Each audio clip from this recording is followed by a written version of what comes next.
నమస్తే, welcome to career guide. ప్రస్తుతం మనతో పాటు ఉన్నారు ఇమిగ్రేషన్ లాయర్ రాహుల్ రెడ్డి గారు. హలో అండి రాహుల్ రెడ్డి గారు. నమస్కారం అండి. సార్, మన అమెరికా అంటే గ్రీన్ కార్డ్ వింటూ ఉంటాం. గ్రీన్ కార్డ్ హోల్డర్స్ అయితే అమెరికా సిటిజన్షిప్ అని మనం వింటూ ఉన్నాం కదా.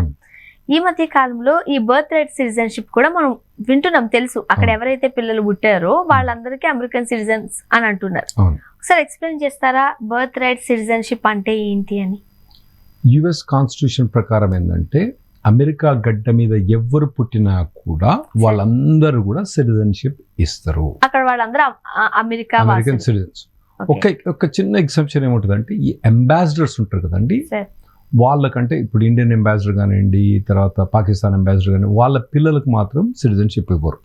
ఎందుకంటే వాళ్ళ మీద గవర్నమెంట్ కంట్రోల్ ఉండదు కాబట్టి వాళ్ళకు సిటిజన్షిప్ ఇవ్వరు. దాదాపుగా 99.999% ఆఫ్ ద పర్సన్స్ అందరూ కూడా యుఎస్ లో బార్న్ అయిన గడ్డ మీద పుట్టిన ప్రతి ఒక్కడు కూడా యుఎస్ సిటిజన్. అది 14th అమెండ్మెంట్ క్లియర్ గా డిస్క్రిప్షన్ ఇచ్చింది. ఓకే, ఈ విషయం మనకు తెలిసిందే కదా. మరి మళ్ళీ ఎందుకు ఇప్పుడు ఈ న్యూస్ హాట్ టాపిక్ అవుతుంది? ట్రంప్ ఏమన్నాడంటే మొదటి నుంచి కూడా ఇల్లీగల్ గా యుఎస్ లో ఉన్న వాళ్ళ పుట్టిన వాళ్ళకు నేను సిటిజన్షిప్ ఇవ్వను అని చెప్పి అతను చెప్పిండు. అంటే అతను ఏమంటాడంటే 14th అమెండ్మెంట్లో ఎక్సెప్షన్ ఏముందంటే subject to the jurisdiction of the United states. అంటే యునైటెడ్ గవర్నమెంట్ ఏదైతే యుఎస్ఏ గవర్నమెంట్ కు కంట్రోల్ ఉన్న ప్రతి ఒక్కరి మీద కూడా సిటిజన్షిప్ కంపల్సరీ ఇవ్వాలి అని చెప్పి కాన్స్టిట్యూషన్ ఉంది. ఇల్లీగల్ వాళ్ళ మీద నాకు కంట్రోల్ లేదు కాబట్టి వాళ్ళకి నేను సిటిజన్షిప్ ఇవ్వను అని అతను బేస్ చేసుకుంటూ వచ్చాడు. అది ఎలక్షన్లా స్పీచ్ ఇచ్చినప్పుడు అతను చెప్పిండు. అయితే మేనిఫెస్టోలో మాత్రం ఏముందంటే అతను క్లియర్గా మేనిఫెస్టో రాసి పెట్టిండంటే ఇల్లీగల్ వాళ్ళే కాకుండా లీగల్గా ఉన్న వాళ్ళ పిల్లలకు కూడా గ్రీన్ కార్డ్ సిటిజన్షిప్ ఇవ్వనని చెప్పి మేనిఫెస్టోలో పెట్టిండు అన్నట్టు. అందులో ఏం పెట్టిండంటే ఎవరన్నా ఒక పేరెంట్ కనుక గ్రీన్ కార్డ్ హోల్డర్ కానీ సిటిజన్ కానీ కాకపోతే, ఇద్దరు పేరెంట్స్ తల్లిదండ్రుల ఒక్కరు కూడా కాకపోతే వాళ్ళకి మేము సిటిజన్షిప్ ఇవ్వను అని చెప్పి అతను మేనిఫెస్టోలో పెట్టిండు. అతను ఎలక్ట్ అయిన నెక్స్ట్ డేనే ఎగ్జిక్యూటివ్ ఆర్డర్ సైన్ చేసిండు, ఎవరికి కూడా సిటిజన్షిప్ ఇవ్వద్దు అని చెప్పి ఎగ్జిక్యూటివ్ ఆర్డర్ సైన్. ఇప్పుడు అక్కడ ఫర్ ఎగ్జాంపుల్ ఇప్పుడు జాబ్ తెచ్చుకుని వెళ్ళారు. అవునండి, చాలా మంది హౌస్ వైఫ్స్ కానీ అక్కడ ఉంటారు, సాధారణంగా ఉండొచ్చు, హౌస్ వైఫ్స్ ఉండొచ్చు, ఇద్దరు పని కూడా చేయొచ్చు. వాళ్ళ గ్రీన్ కార్డ్ హోల్డర్స్ కాదు, వాళ్ళ పిల్లలు అక్కడ పుట్టారు. మేము బర్త్ రైట్ ఇవ్వము అంటారు. అక్కడ వీళ్ళు ఇండియన్స్ కింద, మన వాళ్ళు దాన్ని రికగ్నైజ్ చేయరు. ఇండియన్స్ పిల్లలు అక్కడ పుట్టినప్పుడు ఏ దేశానికి చెందిన వాళ్ళు అవుతారు మరి వాళ్ళు? అంటే ఇండియన్ సిటిజన్షిప్ ఇస్తుంది మనకి ఇస్తారు. ఓకే, కానీ వాళ్ళు అక్కడ పుట్టినప్పుడు అక్కడ ఉన్న ఫెసిలిటీస్ తీసుకోవాలనుకుంటారు కదా. చాలా మంది 99% కూడా అక్కడ యుఎస్ సిటిజన్షిప్ ఆప్ చేసిన ట్రై చేస్తారు.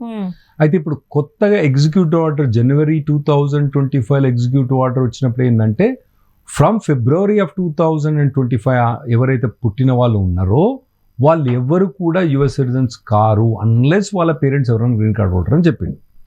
దాన్ని నెల రోజులు టైం ఇచ్చిండు కాబట్టి ఈ నెల రోజులు ఏమైందంటే మేము పోయి కోర్టులో పోయి ఇంజంక్షన్ పట్టుకొని వచ్చినాం. ఈ ట్రంప్ చేసేది కూడా మొత్తం ఇల్లీగల్, 14th అమెండ్మెంట్ అగేన్స్ట్ చేస్తున్నాడు కాబట్టి ట్రంప్ గవర్నమెంట్కి ఇటువంటి అథారిటీ లేనే లేదు, అసలు పార్లమెంట్ కూడా లేదని మేము ఆర్గ్యూ చేసినాం. Okay, so one by one ఒకసారి వద్దాం సార్.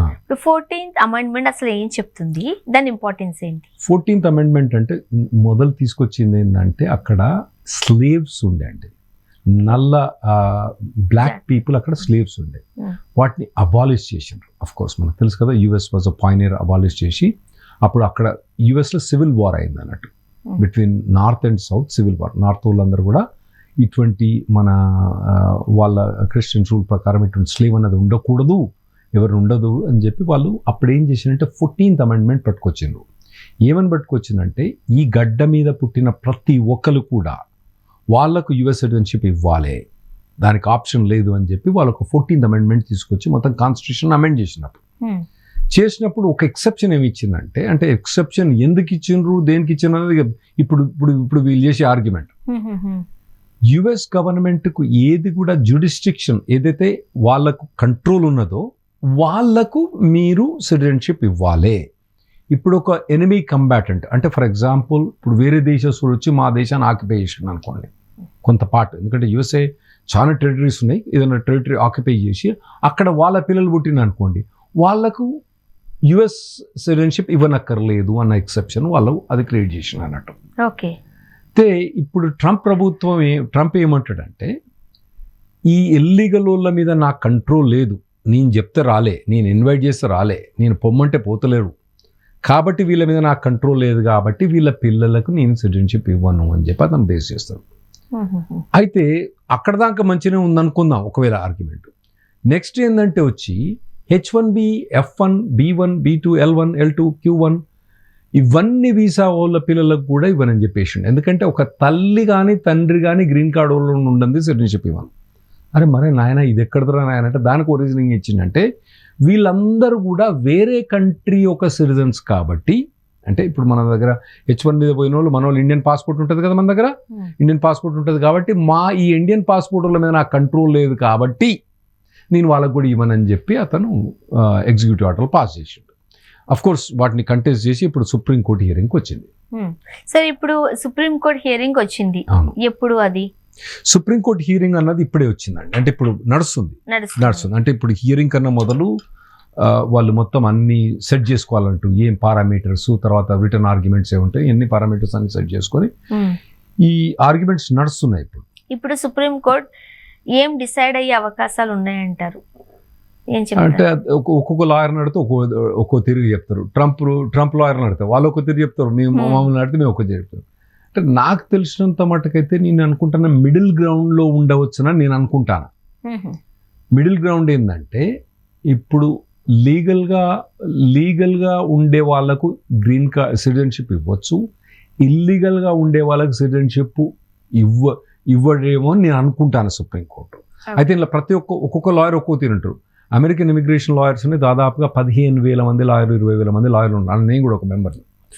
వాళ్ళు ఏమనుకుంటారంటే సుప్రీంకోర్టు కూడా మొత్తమే స్ట్రక్ చేసి లీగల్ కానీ ఇల్లీగల్ కానీ ప్రతి ఒక్కరి పిల్లలకు కూడా ఇవ్వాలి. ఇటువంటి ఏమన్నా చేంజెస్ తీసుకురాదాల్చుకుంటే అమెరికాలో కాన్స్టిట్యూషన్ అమెండ్మెంట్ చేయాలి తప్పితే ఇటువంటి ఎగ్జిక్యూటివ్ ఆర్డర్ ద్వారా దీన్ని తీసుకురారాదు అని చెప్పి ఇమిగ్రేషన్ లాయర్స్ అసోసియేషన్ ఒపీనియన్ పడుతుంది. ట్రంప్ లాయర్ అడిగితే అందరికీ ఎవరైతే తల్లిదండ్రి కనుక ఒక్కరు కూడా గ్రీన్ కార్డ్ లేకపోతే మాత్రం వాళ్ళకు సిటిజన్షిప్ ఇవ్వనని ట్రంప్ వాళ్ళ మెగా కానీ వాళ్ళు ఆర్గ్యూ చేస్తుంది. ఇప్పుడు ఈ బర్త్ రైట్ సిటిజన్షిప్ ఏదైతే ఉందో దాన్ని చేంజెస్ చేసే రైట్ మన ట్రంప్ గారికి ఉందా, అధ్యక్షుడికి ఉంటుందా? లేదు, కానీ దాన్ని ఇంటర్ప్రిట్ డిఫరెంట్గా చేస్తాడు అతను. ఎందుకంటే అది కాన్స్టిట్యూషన్ 14th అమెండ్మెంట్లో ఉంది కాబట్టి దాన్ని చేంజ్ చేయాలంటే అమెండ్మెంట్ చేయాలంటే పార్లమెంట్ వాళ్ళు పెద్ద ప్రాసెస్. అమెండ్మెంట్ కాదండి, అవదు. మా దగ్గర మొత్తం 250 సంవత్సరాల నుంచి అయినాయి 30 అమెండ్మెంట్లు 32 అమెండ్మెంట్లు అయినాయి. సో అటువంటి అమెండ్మెంట్ కాదు కాబట్టి ఇతను దాని interpretation subject to the jurisdiction అన్న దాన్ని ఇంటర్ప్రిటేషన్ డిఫరెంట్ టాపిక్ తీసుకొచ్చి మన దగ్గర అన్నట్టు దూర్చుతున్నారు. పర్లేదు.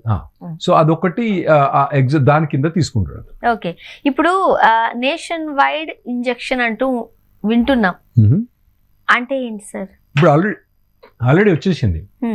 ట్రంప్ ఏమన్నాడు, వీళ్ళకి ఎవరు పాస్పోర్ట్ ఇవ్వండి, బర్త్ సర్టిఫికేట్ ఇవ్వండి చెప్పేసిన తర్వాత అఫ్ కోర్స్ కోర్టు పోయిన తర్వాత కోర్టు ఏమన్నది, ఈ ట్రంప్ ఆర్డరే ఇల్లీగల్, ఇటువంటి ఏం చేయకూడదు, మీరు సిటిజన్షిప్ మీరు పాస్పోర్ట్ ఇవ్వకపోతే తీసి బొక్కలేసి కంటెంప్ట్ కోర్టు కింద చేయొచ్చు అన్నట్టు. ఇప్పుడు H1B ఉంది, H4 ఉంది, F1 ఉంది, B2 ఉంది. సాధారణంగా మనం ప్రియారిటీలో తీసుకుంటాం, చాలా ఉన్నాయి వీసాస్. ఇప్పుడు ఈ వీసాల మీద ఎవరైతే పేరెంట్స్ ఉంటారో వాళ్ళకు పుట్టిన పిల్లలకి సంబంధించిన ఇబ్బందికరమైన పరిస్థితులు ఉన్నాయా, యాడ్ అవునా, ఏం చెప్తారు? ఇప్పుడు చాలా వీసాలు ఉన్నాయండి. ABCDEFGHIJLMNOPQRSTU వీసాలు, మళ్ళీ ప్రతి దాంట్లో సబ్ కేటగిరీస్. కాన్స్టిట్యూషన్ ప్రకారం ఒక ఏ వీసా వాళ్ళ పిల్లలకే ఇవ్వకపోవడానికి మొదటి నుంచి కూడా ఏ వీసా పిల్లలకి ఇవ్వరు. ఎందుకంటే వీళ్ళు డిప్లొమాట్స్ వాళ్ళు పోతారు, వాళ్ళందరూ ఏ వీసా మీద పోతారు కాబట్టి వాళ్ళకు రిస్ట్రిక్షన్ ఉంది, మిగతా వాళ్ళకు లేదు, వాళ్ళకి ఇస్తాను. ఇప్పుడు కొత్తగా ఈ మిగతా అన్ని వీసాలు ఇతను యాడ్ చేసి ఉన్నట్టు. డెఫినెట్గా ఒకవేళ కనుక సుప్రీంకోర్టు కనుక ట్రంప్ సైడ్ కనుక తీసుకుంటే ఇది చాలా ఇండియన్స్కు మన వాళ్ళు ఎవరైతే తెలుగు వాళ్ళు అక్కడ పోయి F1 మీద కానీ H1 మీద కానీ L1 మీద ఉన్న వాళ్ళందరికీ చాలా ఇబ్బందికరమైన పరిస్థితి అండి. కొత్తగా అంటే కొత్త కపుల్స్ ఇప్పుడు ఎవరైతే పోతుండ్రో వాళ్ళ పిల్లలు అయితే వాళ్ళకి చాలా చాలా ఇబ్బంది. ఎందుకంటే మీకు ఒక స్టాట్ చెప్తేనండి, ప్రతి ఏడాది ఎంప్లాయ్మెంట్ బేస్ ద్వారా మనకు 10,000 మంది గ్రీన్ కార్డులు వస్తాయి. 10,000 మంది గ్రీన్ కార్డులు వస్తాయి. అందులో 5,000 నుంచి 6,000 దాకా తెలుగు వాళ్ళకి వస్తాయి. కాకపోతే సిటిజన్షిప్ ఎంతమందికి వస్తుంది తెలుసా అండి? దాదాపుగా 50-60 వేల మందికి సిటిజన్షిప్ వస్తుంది. ఎందుకంటే మన వాళ్ళు F1 మీద పోయిన వాళ్ళు, L1 మీద పోయిన వాళ్ళు, H1 మీద పోయిన వాళ్ళు, వీళ్ళందరూ పిల్లలు పుడతారు కదా, ఆ పిల్లలందరికీ కూడా సిటిజన్షిప్ వస్తుంది అన్నట్టు. అందులో అంటే దాదాపు మన తెలుగు వాళ్ళు 25,000 మంది, ప్రతి 25,000 నుంచి 30,000 మంది ఎవ్రీ ఇయర్ సిటిజన్షిప్ వస్తుంది వాళ్ళకు. వాళ్ళకు ఇప్పుడు అది మిస్ అయింది అంటే ఆపర్చునిటీ. ఓకే, ఇప్పుడు ఇవన్నీ చూస్తుంటుంటే ట్రంప్ ఏం చేయాలనుకుంటున్నారంటారు? ట్రంప్ యాంటీ ఇమిగ్రెంట్ మొదటి నుంచి. ఖచ్చితంగా వాడు పైన రాసుకొని పెట్టుకొని ఉన్నాడు అక్కడ. ఇంకా దాన్ని చెప్పాల్సింది ఏం లేదు. యాంటీ ఇమిగ్రెంట్ అని మొదటి నుంచి చెప్తూనే ఉన్నాడు అతను. ఇప్పుడు ఏమైనా చేంజెస్ జరిగే అవకాశాలు ఏమైనా ఉన్నాయని? ఇంకేం లేదండి, ఏమైనా సుప్రీంకోర్టులే. ఎందుకంటే ఇది పార్లమెంట్లో కూడా నా ఇటు కాదు నా అటు కాదు, పార్లమెంట్ పాస్ చేయదు. ఒకటేనంటే అసలు పార్లమెంట్ కూడా అది కాన్స్టిట్యూషన్ అమెండ్మెంట్ పోవాలిగా తప్పితే, ఎందుకంటే అమెండ్మెంట్ అనేది మళ్ళీ ఇంకో అమెండ్మెంట్ పెట్టే కట్ చేయాలి. ఓకే, పార్లమెంట్ ద్వారా చేసేది లేదు. పార్లమెంట్ మరి ఇంప్లిమెంట్ చేసినా కూడా మరి సుప్రీంకోర్టు అగ్రీ కావాలి. ఒకటి పార్లమెంట్ అక్కడ అగ్రీ కాదు ఇప్పుడు. ఎందుకంటే పార్లమెంట్లో వాళ్ళకు సెనెట్లో 60 ఓట్స్ రావాలి. 60 ఓట్స్ ఎవరికి లేవు, వీళ్ళకి లేవు, వాళ్ళకి లేవు. కాబట్టి అది ఎటు కాదు అటు కాదు. ఏమైనా కూడా ఇప్పుడు సుప్రీంకోర్టు మేము ఫిబ్రవరి కల్లా డెసిషన్ వస్తుంది అనుకుంటున్నాం. సుప్రీంకోర్టు డెసిషన్ ఎటు తీసుకుంటుంది, ఆ సబ్జెక్ట్ టు ద జ్యూడిస్డిక్షన్ అన్నది మరి అది ఇటు తీసుకుంటుందా అటు తీసుకుంటుందా అని చూడాలి ఇప్పుడు మనం. ఇప్పుడు ఇండియన్ పేరెంట్స్ ఎవరైతే ఉన్నారో వాళ్ళ దగ్గర ఉంచుకోవాల్సిన డాక్యుమెంట్స్ ఏంటి? దీనికోసం పెద్ద డాక్యుమెంట్స్ ఉండాల్సిన అవసరం ఏం లేదు. ఇప్పుడు ఆల్రెడీ పుట్టిన వాళ్ళకు ఎట్లా మన బర్త్ సర్టిఫికేట్ వస్తుంది, దాంతో వాళ్ళు కంపల్సరీ పాస్పోర్ట్ తీసుకుంటున్నారు అందరు కూడా. అందరు చెప్పేది ఏంటంటే ఏ సుప్రీంకోర్టు డెసిషన్ వచ్చేదానికి వెయిట్ చేయకండి. మీరు పిల్లగానికి ఇప్పుడు పుడితే మీరు మొదలైతే పాస్పోర్ట్ తీసుకోండి, పాస్పోర్ట్ తీసుకొని పెట్టుకోండి. అండ్ ఇప్పుడు కాదు సార్, కొంతకాలం క్రితం ఎవరైనా ఫర్ ఎగ్జాంపుల్ US లో మన వాళ్ళు ఎవరైనా ఉన్నారనుకోండి, ప్లాన్ చేసుకుని కొంతమంది ఆ మంత్స్ కొంచెం క్యాలిక్యులేట్ చేసుకుని అమెరికా వెళ్ళి. నేను మెడికల్ దాంట్లో ఇన్వాల్వ్ కాదండి, ఎందుకంటే వాటిని కానీ బిఫోర్ అవన్నీ మెడికల్ థింగ్స్ అండి. ఆ టైంకి వెళ్ళి అక్కడ డెలివరీ ప్లాన్ చేసుకునేవారు. మీరు చెప్పేది ఏంటంటే ఓకే, అక్కడ పోయి డెలివరీ చేసుకొని పిల్లలు సిటిజన్షిప్ వస్తుంది కదా అని వాళ్ళు ప్లాన్ చేసుకునేవారు. విన్నాం కొంతకాలం క్రితం మా చిన్నప్పుడు. దాన్ని బర్త్ టూరిజం అని చెప్పి ట్రంప్ అడ్వర్టైజ్మెంట్ చేసింది, పెట్టుకున్నాను. మరి ఇప్పుడు పేరెంట్స్ అక్కడికి వెళ్ళి జాబ్ చేస్తున్న వాళ్ళు ఉన్నారు. ఇప్పుడు H1 H4 వాళ్ళు ప్రెగ్నెంట్ గా పోయినా వాళ్ళకి ఇబ్బంది ఏమి ఉండదు, వాళ్ళ ఇబ్బంది ఏం బెటర్. జాగ్రత్తలు తీసుకోవాల్సిన అవసరం లేదు. ఏం లేదు, వాళ్ళు ఏం లేదు. నాన్ ఇమిగ్రెంట్ వీసా ఎవరైతే H4 కానీ L2 కానీ వీళ్ళు ఎవరైతే ఉన్నారో వాళ్ళు ప్రెగ్నెంట్ అయినా ట్రావెల్ అయినా వాళ్ళని ఆపటానికి వీల్లేదు, ఎవరికి ఇబ్బంది లేదు. ఎవరైతే విజిటింగ్ వీసా మీద పోయి అక్కడ కనే వాళ్ళకు ఇబ్బంది డెఫినెట్ వాళ్ళు చెక్ చేస్తాను.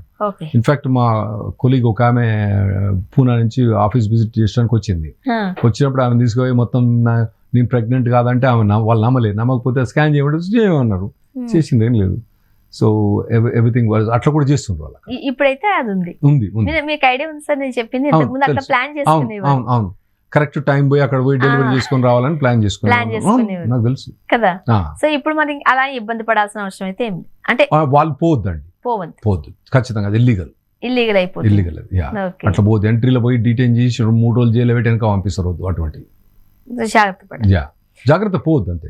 ఆ పర్పస్ కోసం పోనే పోద్దు, అది ఇల్లీగల్. అది ఇప్పుడు ఫైనల్ గా ఈ బర్త్ రైట్ సిటిజన్షిప్ కి సంబంధించి మీరు ఇచ్చే సజెషన్స్ ఏంటి? ఎలాంటి జాగ్రత్తలు తీసుకోవాలి? అక్కడ పేరెంట్స్ ఎలా ఉండాలంటే ఇప్పుడు దీనికి మీరు చేసేది ఏమి లేదండి, ఎందుకంటే ఇది సుప్రీంకోర్టు దాకా పోయింది. సుప్రీంకోర్టు ఇది లాయర్లు జడ్జిలు డిసైడ్ చేసింది, మీరు డిసైడ్ చేసేది ఏమి లేదు. సో ఇప్పుడు ఏం చేయాలంటే సుప్రీంకోర్టు వెయిట్ చేస్తుంది కాబట్టి ఇప్పుడు మీకు కనుక ఎవరైనా పిల్లలు ఆల్రెడీ పుట్టుంటే మాత్రం మీరు బర్త్ సర్టిఫికేట్ తీసుకోండి. బర్త్ సర్టిఫికేట్ ఒక్కటే కాదు, పాస్పోర్ట్ కూడా అప్లై చేసి తీసి పెట్టుకోండి. అంతకుమించి సుప్రీంకోర్టు డెసిషన్ ఇచ్చినప్పుడు క్లియర్ డెసిషన్ ఇస్తుంది. ఈ రోజు నుంచి ఇక్కడ ముందు దాకా, ఈ రోజు నుంచి దాకా క్లియర్ డెసిషన్ ఇస్తుంది. సో దానికి మీరు చేయాల్సింది ఏమీ లేదు, ఏం చేయడానికి కూడా వీలు లేదు. డాక్యుమెంట్స్ కూడా ఏమి క్రియేట్ చేయడానికి ఏమి ఉండదు అక్కడ. సుప్రీంకోర్టు ఆర్డర్ బట్టి ఫాలో అవ్వాలి అంతే. సుప్రీంకోర్టు ఒకవేళ కనుక మనకు ఫేవరబుల్ ఇచ్చిందంటే అంతే, ఏం లేదు అందులో.